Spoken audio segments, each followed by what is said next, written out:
Now if I will say this, right,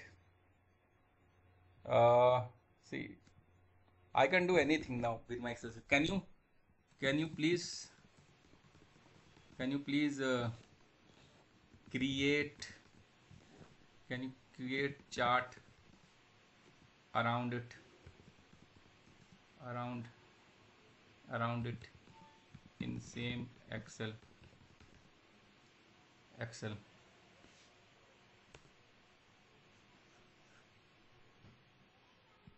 Oh, so, but we need to close this, okay, otherwise it will not do.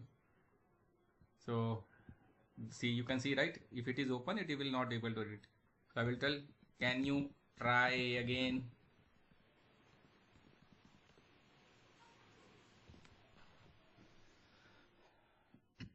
And if you see here, right, in backend, see, if you see here in backend, see, it is using MCP. See, if you can see my logs, see, MCP use it is going, and out of 15 steps, right, it is trying all those steps, agent execution, right, and agent execution completed, right, all those things you can see clearly here.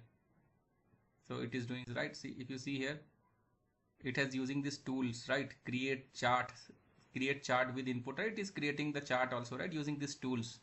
So this MCP server, right, whatever I have registered, it has all those many tools are there, right, in this. So it is automatically selecting create chart tool, and which does all those things, creation of the charts and all, right. So now we'll quickly jump to UI again. We'll see.